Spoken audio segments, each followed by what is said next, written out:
Before we begin, I think we should address the elephant in the room. You're probably thinking, Katie, I haven't seen you before. Who are you, even? You know, what are you doing here on the web? And, guys, that's because it's my first YouTube video.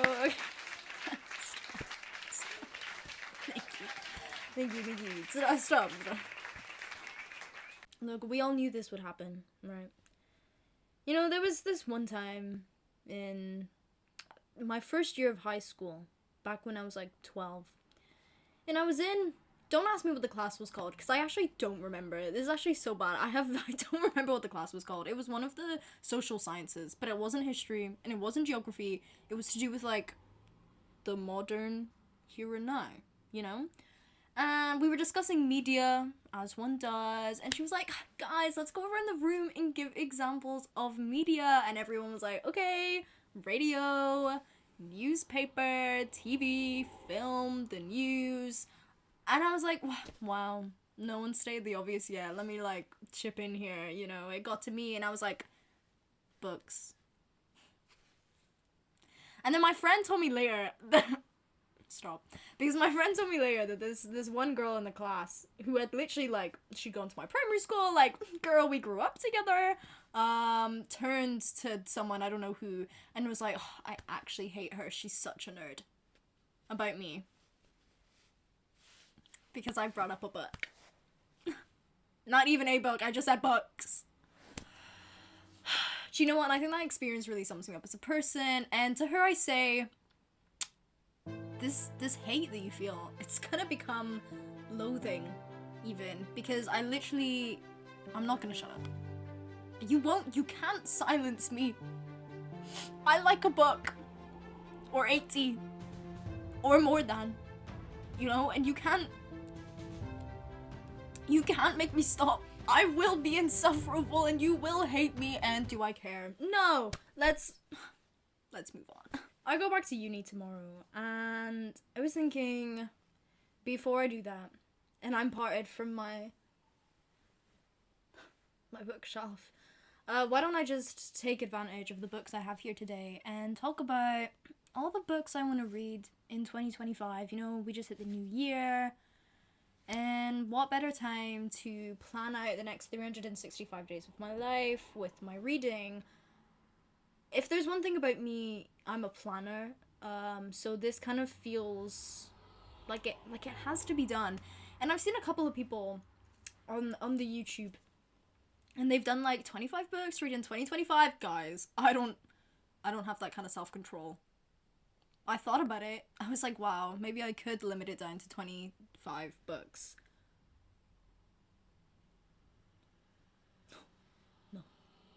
There's literally, like, I have 150 books in my TBR.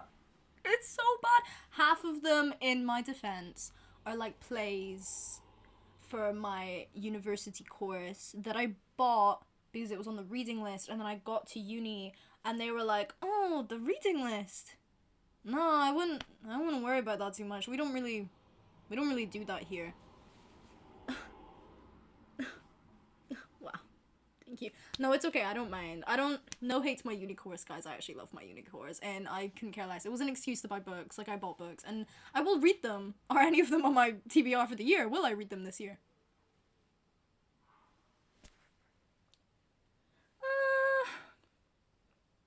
About that one. Probably not. Probably not. It's okay, we're moving on. So in my defense, the 150 books, it's not all like a full-on book, like you get me, like, it's not as bad as it sounds. Like, I'm okay and I have self-control.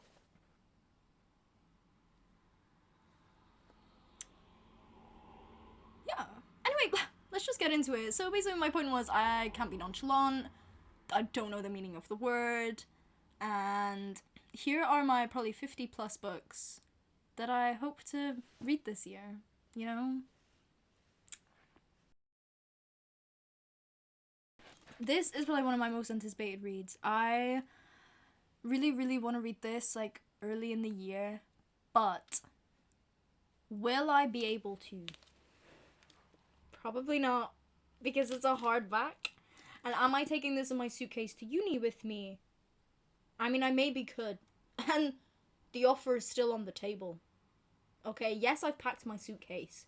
But my on-the-shoulder bag for the train, that isn't quite packed yet. So we'll see what happens, but I don't know.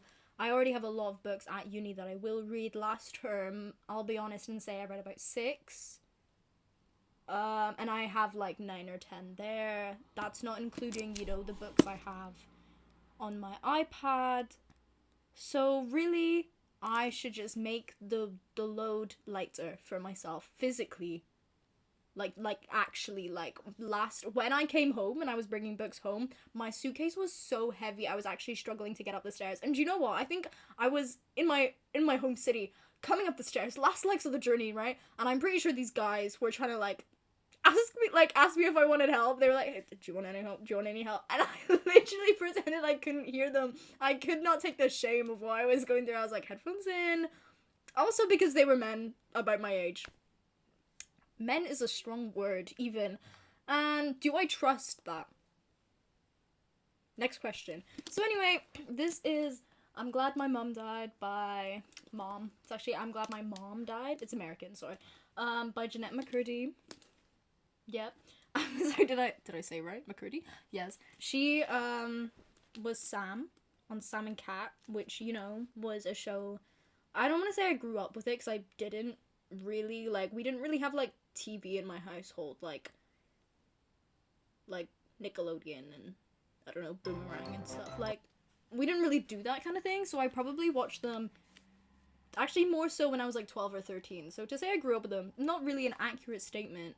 But, obviously, she's a recognizable face. I watched that TV show. So I know of her. But yeah, so it's about the experiences that she had with her mum. From my understanding, it's an autobiography about the abuse that she underwent kind of as a child and a child star, being brought up in the media and forced to do acting. And I know that she did struggle with an eating disorder at some point. I'm assuming that's probably related. And yeah, I do really want to read this one. I've heard that it's an incredible autobiography, and it's got some of the most, it's one of the most reviewed books on Goodreads, I'm pretty sure, it is on my TBR list anyway. And yeah, I really am highly anticipating reading this one. Let's keep going. I'm gonna be here forever. Next up, we'll talk about Young Mongo. Not to flex, guys. £3. $3 whole dollars. I walked into Waterstones one day on a whim, and it was on the sales table. This hardback cover of Young Mongo for £3. Do I know much about it? No. But I know that Jack Edwards really likes this author. And I've heard good things. Men are kissing on the front cover, so it's queer. Need I see more? I support the queer community, you know. I'm part of the queer. I don't know if the colors on my give it away or anything, but yeah. And also, I'm pretty sure it's set in Scotland. You know, my nation. That's where I grew up. Do I live there anymore? No. Okay, maybe that's why the accent's a little filtered, guys. I'm sorry. But I grew up there, and I love Scotland, and I'm pretty sure it's set in Scotland. It's gonna be really funny now if it's not. Yeah, it's literally set in Glasgow. That's where I grew up. So I think from my understanding, it's kind of about this relationship between two guys kind of in the working class areas of Glasgow. One of them's a Protestant, one of them's a Catholic. That's quite a big thing in Glasgow. It even comes down to the football teams in Glasgow. There's Celtic. No! I'm gonna get so flamed for that. There's Celtic and Rangers, and this was a big thing. And it's even in when I was growing up in primary school and stuff, people would be coming up to me and being like, do you support Celtic or Rangers? And I'd be like, I don't really like football, this isn't really for me. And they'd be like, okay, well, you have to support a team. And I was like, no, I really, guys, I'm good. And they'd be like, okay, well, what's your favorite color? And I was like, I don't know, purple. And they were like, aha, that is close to blue, therefore you are a Rangers fan. Oh my goodness, give it a break. But on a serious note, no, it is in linked with religion, and it's a thing of like Celtic is kind of associated with Catholicism, and Rangers is associated with Protestantism, with Protestants, and yeah, it is kind of like a way to, I don't know, like socially speaking, I don't know if I'm qualified enough to speak on the undertones of that, but I'm assuming it's like a way to mask the kind of like low-key rivalry. Does that make sense? Obviously, we know, like, culturally, this is, like, a thing that has been happening historically for a very long time, and it still underpins parts of society. Today, I think this book kind of explores that. It explores the relationship between just these two guys. I'm assuming as they form a romantic relationship. I don't really know what gives that away, but, you know, yeah, I think it will be, I'm really looking forward to it. I think it's going to be really good to read about something set in Glasgow. To be honest, I've never done that before. I've never read a book that's set in Glasgow. I don't really read many books that are even set in Scotland, actually. And I think it'll be good to have a piece of my home city, my hometown, with me in the book. And I think it'll be relatable in many ways, in the sense that, you know, we're looking at two working class people who are hoping for something better and aiming for something better and trying to get out of this city that they live in and move on. That's kind of what I've grasped from the blurb. And yeah, I'm really looking forward to it. I genuinely think I'm going to really enjoy it. So I'm hoping that I get around to reading this. We're kind of in like a literary realm right now, so I figure we'll stick along the lines of that and talk about Enter Ghost by Isabella Hammett. This is about a Palestinian who has been away from her homeland for a long time, but goes to visit her older sister Haneen.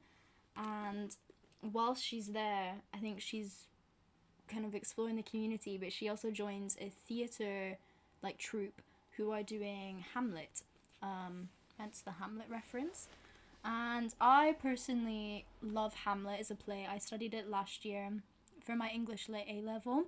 And genuinely, I think it's one of the best plays ever written. I love it a lot. I love the themes in it. And I'm also very passionate about what is happening in Palestine right now. And so this is kind of like the merging of those two things. And I'm really excited to read it, actually. And I'm hoping I will get around to it at some point this year. Let's see.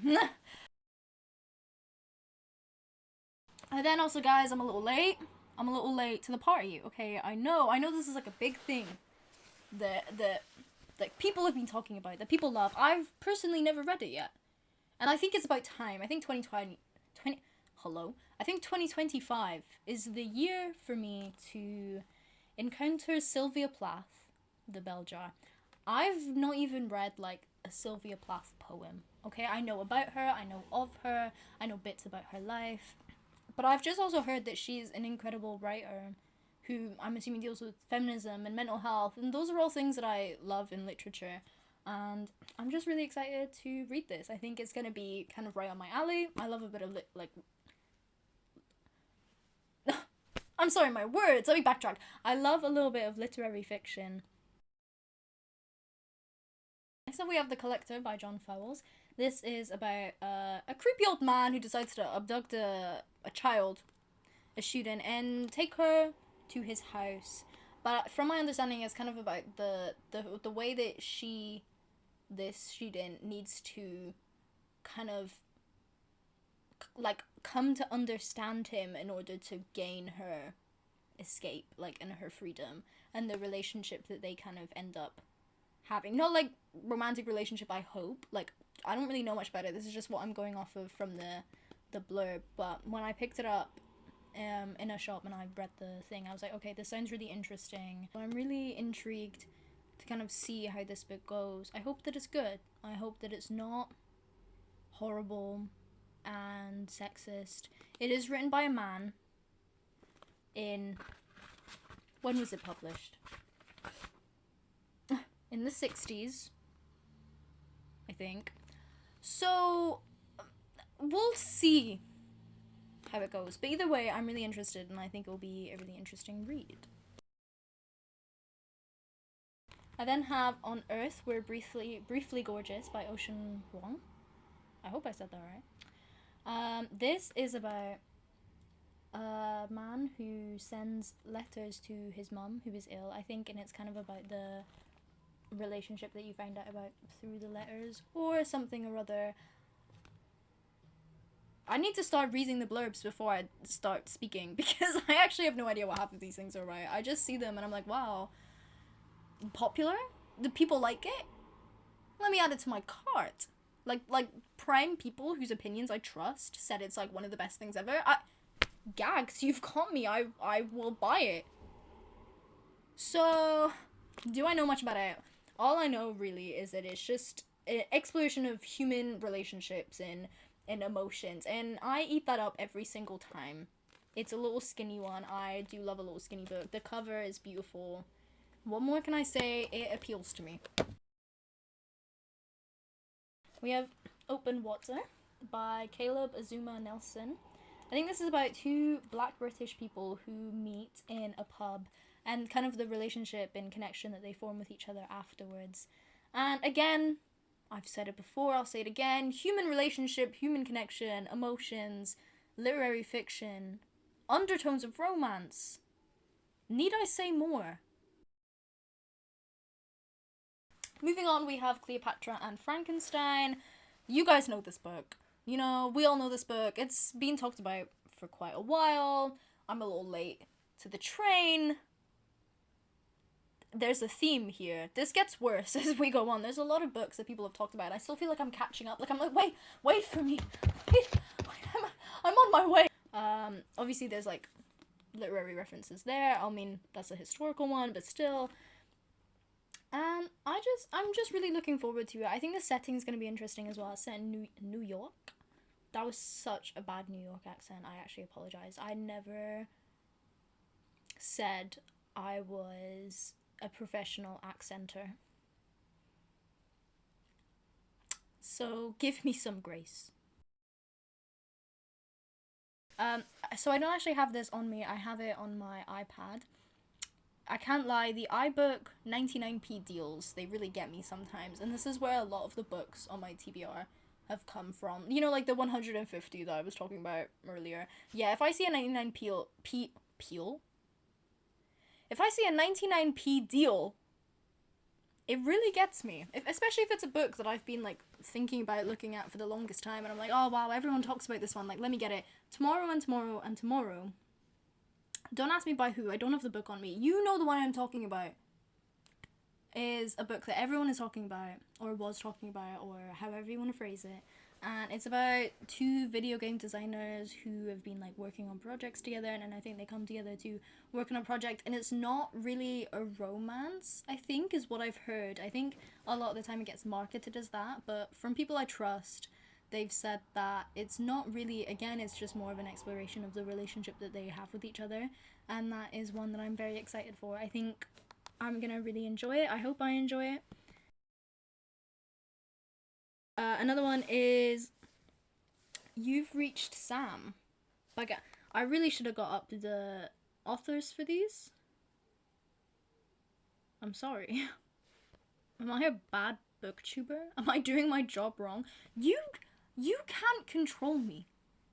You know the book I'm on about. I don't have to tell you the author name. Right? I feel bad though. I feel like I should. I feel like I have an obligation to the masses. Right. I'll do the research for you. I'll put in the effort. I'm sorry. I'm sorry for... I take back everything. Oh, Dustin Tao. It's by Dustin Tao. I think it's just about one of them. It's a relationship. One of them dies. That's not a spoiler. You know about it from the get-go. And I think but like, for some reason, when she calls his phone, he picks up, even though, like, he's dead. Is my general understanding. It's supposed to be really sad. It's supposed to really make you cry. And, yeah. So whenever I need a bit of catharsis, I may pick that one up. It's one that I've just, like, been meaning to read for a really long time. And, yeah, so I decided this year we're gonna go for it. We're gonna try it. This one's not a big one. For once, I'm actually being niche, and I'm not just following the trends. This may be the only instance of that. Sue me. But I got this one a couple of years ago for free on one of those, like, when I was like 15, 14, I signed up to like a mailing list where they essentially sent you like arcs kind of thing, or I don't know if it was arcs, but just like books that were kind of new and were looking for some reviews to like help, get people talking about them. And this was one of the ones that like got pitched, and I was like, okay, this sounds really interesting, and I've been meaning to read it for a really long time, and I'm really hoping that I can this year. It's about these two girls who have formed a friendship from like halfway around the world. I think one of them lives in Japan, and then one of them lives just somewhere else. Do we care? No. And they have like a letter, like they're like pen pals, and they're like best friends over like pen pals and stuff. And then suddenly the girl who lives in Japan, I believe, just like kind of disappears and stops writing back. And this other girl gets so worried that she goes to Japan to try and find her. And that just sounds like such an interesting premise. It's about friendship. I kind of got it hoping that there would be queer undertones. Maybe they'd get together. But I feel like it's probably not the case. It literally says, this is a book about friendship. Guys, stop. Just give the people what they want, But either way, I'm intrigued and I really want to read it. I'm hoping that it will be good. It only has 47 reviews. So, maybe if it intrigues you, go and have a look. Or wait till I read it and I'll tell you my honest opinion. And then you can decide if you want to have a look. Free will. Free will exists. Do what you have to do. So another one, again, I don't have it with me. This one I do have a physical copy of, but it is in my accommodation at uni, and it is called The Pharmacist by Rachel Atala. This was given to me for my birthday by a dear friend of mine who really enjoyed it. So obviously, because of that, I'm gonna read it. Also because it's in my uni accom, so that kind of implies that it will have to be read. It's one of the 8 books that I'm gonna have on hand, so hopefully it will probably most likely get read.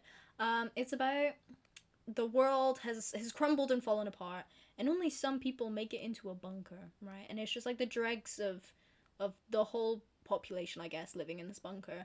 And one of them is a pharmacist. That's kind of all I know. And then they go about the politics of the bunker, I guess, what kind of happens. And it sounds kind of dystopian.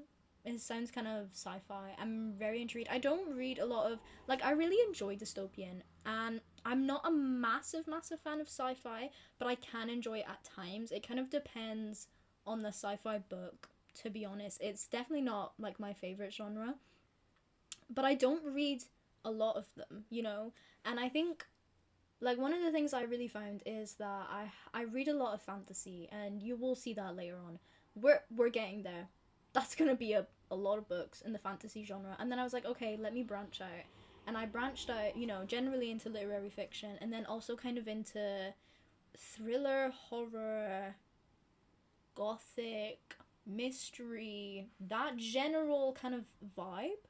I kind of have explored that quite a lot. Love that. Those are probably my big 3, maybe. But I think we need to give a moment to dystopian and sci-fi and all the others of the world, because I really enjoyed them too, And after The Hunger Games and after Divergent, and I haven't read Maze Runner yet, but bear with me, okay? One day, I feel like I've read the big ones, and then the genre kind of died. It really hit its peak, 2010s, they were thriving, and then, and it's just I need more, I want to explore more, but I don't really know where to begin, so I feel like this is quite a good starting point. So yeah, I'm really intrigued. I'm intrigued for all of them, okay? Leave me alone! I'm intrigued, I want to know, I want to open up the pages and read the words and soak it all up, and I need to know. And there's not enough time in the day to contain all the information, consume all of the information I want to consume. Is that a crime? Didn't think so. Where the Crawdads Sing, guys! I bet you haven't heard of this one before. Oh, it's so niche. I bet totally didn't come out years ago and I just haven't read it yet. They totally didn't make a movie adaptation that I haven't seen because I've been waiting to read it No, that's crazy. That's so insane. Don't even worry about it, guys. But yeah, you know where the card's saying. It's a mystery. Do I know anything about what it is about? No. I get the vibes. There's an island. There's water. There's people. There's a mystery. And it's supposed to be really good. And what more do I need to know? Nothing. We have Silver Nitrate by Sylvia Moreno Garcia. I am really intrigued by the premise of like all of her books. Every time I enter a bookstore, I'm like, today's the day I'm gonna get Mexican Gothic. And then I never get it. I actually do possess self-control. I know I was joking about it earlier, but I genuinely actually do.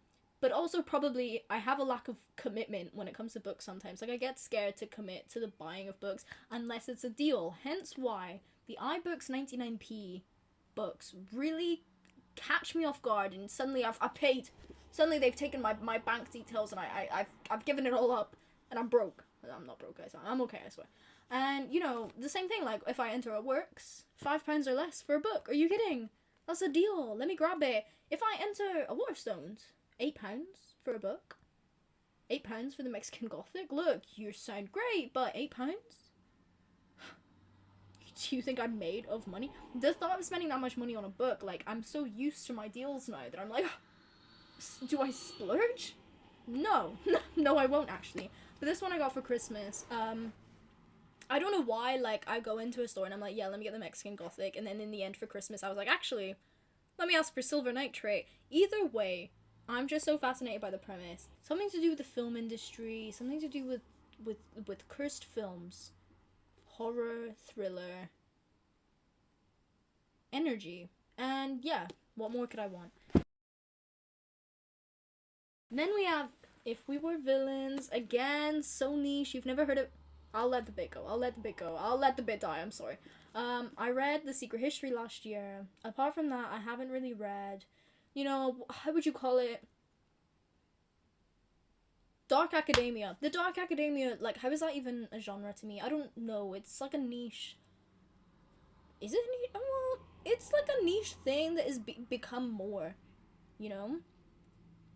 Do I know what it's about? Again, no. I'm assuming a secret society, some moody students who all get together and do some crazy things. I've heard it's kind of similar to The Secret History, but I'm hoping not too similar so that it's not just a rip-off. I've heard some people complain, I think. I've heard mutterings on the internet that it is, but I have faith and I have trust, and it's supposed to be very, very good. And I think this year's the year, you know? Secret History last year. If We Were Villains this year. Do you catch my drift? We also have, in that kind of same vein of dark academia, Ninth House by Leigh Bardugo. I love Leigh Bardugo. I love Six of Crows. I love Shadow and Bone. I love the Grishaverse. That is genuinely like my favorite books of all time, really. It literally goes, we have the Poppy War, which last year, 2020, oh wow, last year overtook Six of Crows, but those two are like my main loves. They're the ones that I keep in my heart every day and I think of every single day, and therefore, obviously, we then have to read Leigh Bardugo's Ninth House. But it's been a while since I've read the Grishaverse, to be honest. I read those when I was like 15, 16. I'm now 18, and I've never read anything else by her. When this book initially came out, all I heard was negative things, and it really put me off. And obviously it's like a genre switch as well, so I was like, okay, I don't really know. But then Hellbent came out, the sequel, and everyone was like, no guys, this is so fire, we love it. And I was like, I'm getting mixed signals, but I've just decided, let's go for it. Like, after those reviews came out, I'm a follower of the crowd, and when everyone started saying it was good, I was like, okay, yes, sick, let me get it then, you know? But I only just got it for Christmas, because, again, the commitment. Not only would I have to buy one £8 book, I'd have to buy two.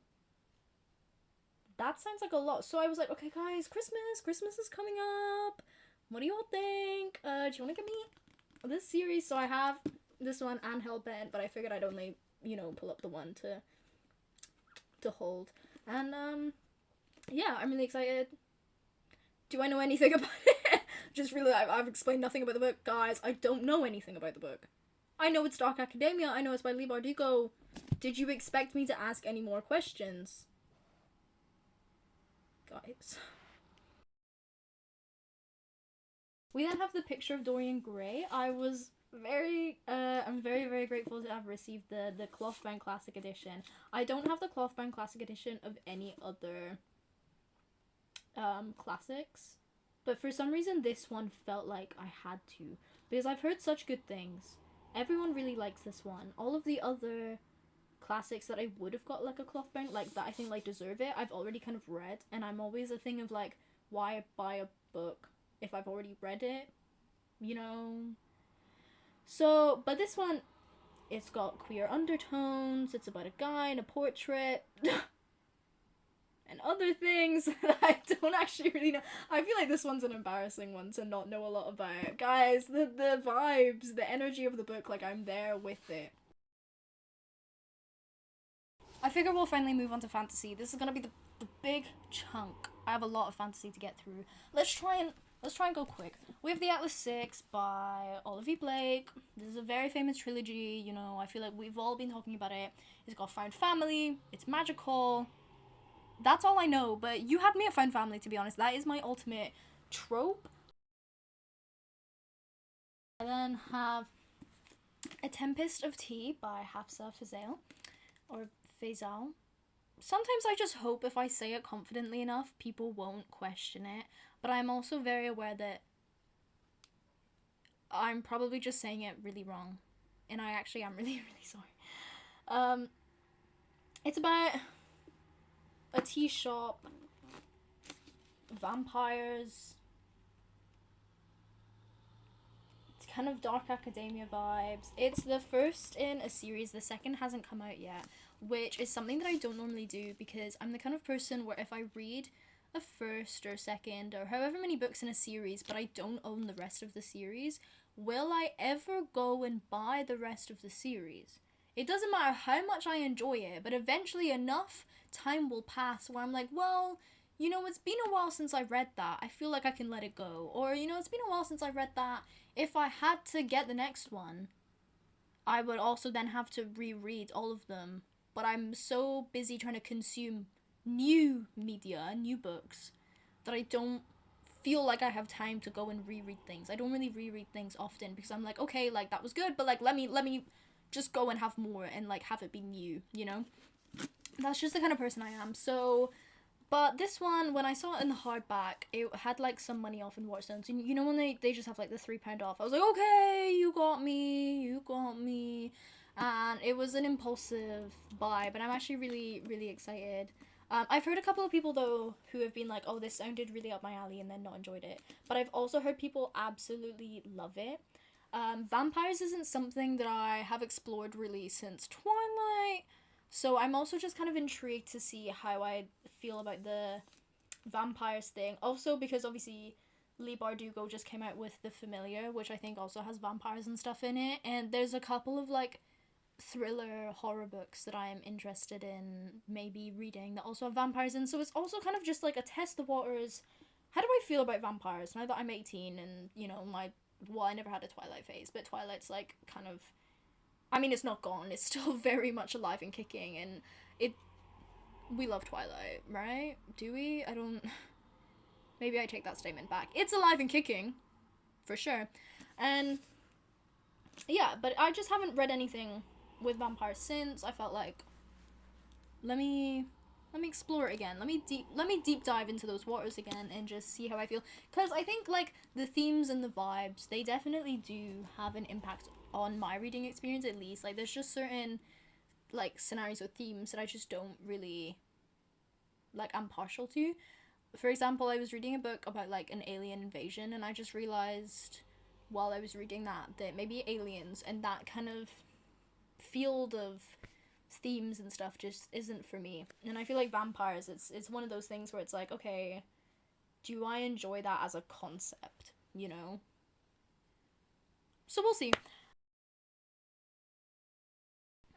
Again, by the same author, we then have We Hunt the Flame. I've never actually read anything by Hafsa Faisal, But this is like a very big duology. I think it's like a romantasy duology. I always associate it with the Rose and the Dagger. I think that's the sequel. But you know, oh, I don't actually own it. I have those ones on iBook. I was like, can I see? Can I like get up the reference? I always associate it with that duology anyway, but which is why I think I'm then under the impression that it's a romantasy. But it's just like, I'm pretty sure it's enemies to lovers. It was all in the like enemies to lovers fantasy hype that happened in 2020, and it was talked about quite a lot. And I'd then been meaning to read them for a while. I got them sometime last year, and I just haven't read them yet. And I feel like this is the year. I then have similar kind of line, Fae Bones. This is the first book of a series that hasn't, like, the rest haven't come out yet. I know it's queer. That's all I know. And that's all I need to know. You had me at that, to be honest. But I didn't even know that when I bought it. But it was just me and my friend went shopping for books, like, before we both went off to uni. And we ended up getting 2 books. And this was one of them. And we agreed that these 2 books we would, like, buddy read together. And she said that she'd heard a lot about it. It was like going for £5 in the works or something. So we were like, okay, like, should we? And then we're like, yeah, we should. So we got it. But I am actually, like, since then I have then started to hear stuff about it myself. Because at that point in time I was like, Fae Bound, I haven't heard about it. But it was like everywhere. It was on all the tables. They were like, get it. And the marketing worked. And then since then I was like, okay, queer. I'm sold. I'm really looking forward to it. But again, there's the harm of, like, first book in a series and the rest of the series hasn't come out yet. But I think the second comes out in February. So maybe by the time I read it, there'll be enough incentive to be like, well, it's out. I'm not waiting, you know, so I can read it as soon as I want, kind of, when I pay the money or get it from the library or, you know, when I take action. Next up, we then have Gideon the Ninth. I just got this one for Christmas. I don't have the second or third yet, but they're on their way. They're being delivered. In fact, they should be arriving today. Let's hope, because I go to uni tomorrow, so I won't be able to see them. But again, I haven't heard much. I've just heard it's really good. I know it's got a female queer relationship in it, and that's enough for me. I then have, I don't know why I got both of them, but I didn't do that for half of the other duology trilogies. But we have These Violent Delights. Again, this was very much kind of around the TikTok 2020. Oh my gosh, we're all discovering that we can talk about books on this app, and here's fantasy, and here's like fantasy romance and enemies to lovers, and it was a big thing. Chloe Gong has published a lot since then, and I haven't read anything by Chloe Gong yet. And it's just kind of been like, I have a list on Amazon of just like all of the books that I'm aware of that I would like to buy at some point, and it was sat at the bottom of this list for the longest time. And like some of the other stuff sat at the bottom of there. I was like, yeah, I don't really care about that. But this one I've always been like, no, I'm really intrigued to read it. It's a Romeo and Juliet retelling set in Hong Kong, I believe. Enough said. Like, you've sold me. I also recently got Immortal Longings by Chloe Gong. Because it was £3.50 in the works, need I say more? And the cover for that book in the UK is so beautiful. If you haven't looked at the Immortal Longings UK cover, I'll just show you. I won't even make you do the work. I'm so generous. That is genuinely one of the most beautiful covers I've ever seen. I love the contrast of the colors. It's like, what more does a girl want? So also, I haven't put this on my list for the year because I'm gonna read those and see how I feel about them. And again, first book in the series, I was like, you know what, for this one, like, I can hold off, I can wait. But yeah, Chloe Gong, we're gonna experience her in 2025. This is my mission. We then have a big one. A Day of Fallen Night by Samantha Shannon. I have read Priory of the Orange Tree. It's been a while. I haven't read this yet. One, it's so big. It's so massive. Could I have taken it to uni? Ooh, that's a toughie, you know. Will it fit in my suitcase? So I haven't read it yet. Although, like, I'm really excited to read it. I do really want to read it. I loved Priory of the Orange Tree, but it's been so long since I've read Priory of the Orange Tree, and my friend did say you don't necessarily, like, I think she read Priory before she then read this one. Like, she reread Priory, or, I don't know, she read them back to back, and she was like, you don't really need to know about Priory to read this one, because it is a prequel, even though it's set in the same universe, but it's a prequel to Priory of the Orange Tree. But at the same time, I really loved Priory of the Orange Tree, and I read it when I was, I want to say, like, 16, but I could have even been 15. And I just think I'm, you know, those 2 years, it's really changed me. I'm like a totally whole different person. And maybe I would enjoy that book even more, having explored more of the fantasy genre, and, you know, with all my new living experience and understanding of the world. And I don't know what I'm yapping about, but, you know, like, I'm part of me is like, do I reread Priory before I read this one? And that's kind of why I haven't read it yet, because it's like, that's also like a massive undertaking, that plus Priory, which you can actually see in the top corner there. But we will get to it. Mark my words. It will happen. In 2024, I read The Invisible Life of Addie LaRue. And again, I was late to the party. Okay, again, it was a 2020 massive thing. I think that was one of the books that, like that one video. Do you guys know what I'm on about? That one video where it was the girl talking about The Invisible Life of Addie LaRue and how good it was. I feel like really helped just kickstart the book talk community. I don't know if that's an accurate statement, but it was one of the first book talk videos I ever saw, so it actually did change my life. Did I then proceed to not read that book for like multiple years? Yeah. And what of it? Okay, but I read it and it was really good. I rated it like 5 stars. So of course that meant I had to get the Vicious Duology by V.E. Schwab and the Darker Shades of Magic Trilogy by V.E. Schwab. And of course it means that I want to read both of them this year, because I just simply couldn't pick between the two. Do I know anything about them? No. I know that they're kind of queer. I know that they're fantasy. I know that my very good friend read this one, and she was like, you need to read it so we can talk about it. And I was like, okay. And then I also got this one for Christmas, and I was like, okay, well, I also really want to read this one. And I've forgotten everything that I've ever heard about them, but when I've heard about them in the past and people have explained the plot to me, I've been like, yeah, okay. Like, it's always kind of been my plan, even before I read The Invisible Life of Addie LaRue, to go and read more of her works, because everyone just talks about her again as one of this, like, a really good author, and I trust that. I've been there, I feel like I've experienced it. Let me experience it again, you know? Anyway, I'm gonna end it there. That is all the books that I have on my carpet right now, on my list, on my iPad that is literally on 1%, like it's literally gonna die. As I said, I'm not nonchalant. I have no limit. I have so many books that I was staring at my shelf for so long. There's some on there that I haven't even talked about for this video, and it like breaks my heart a little bit, because I really want to read them. Like, my goal is genuinely, I don't have an idea of like, oh, these are the books I'll read this year and I can like hold off on the rest. Like, no, I will read them all this year. That is my goal. I don't know how many there are. We're not talking about the 150. 50 of those don't count. It's okay. But maybe like the 100 of them, like that's easy, that's manageable. I totally have time for that amongst my uni degree and going back and forth between home and uni, and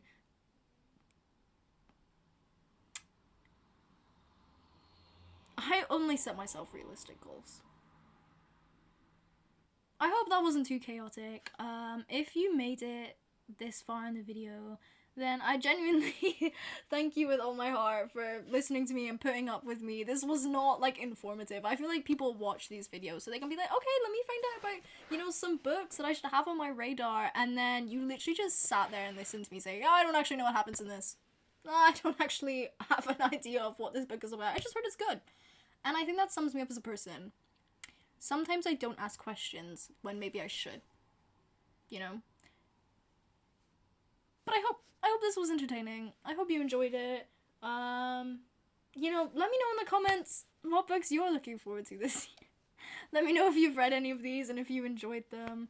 And, you know, even let me know if you hate this. The feedback is... I'll take the feedback. I'll take the honesty. This was so unplanned. I didn't really plan to film this. I literally was going about my day, and I was like, okay, one day left till I go back to uni. I finished packing my bags, and I was like, wow, I'm gonna miss these books so much. It's now or never, you know. And then I was like, okay, it's now. I'm taking a stand. I'm taking a hold. Anyway, I'm gonna go now. I've been talking for too long. I've been filming this for 1 hour and 25 minutes. If I manage to condense this to, I'm gonna say less than 40. This is my personal challenge to myself. If I condense this to less than 40 minutes, we all know I've won at life. Bye-bye!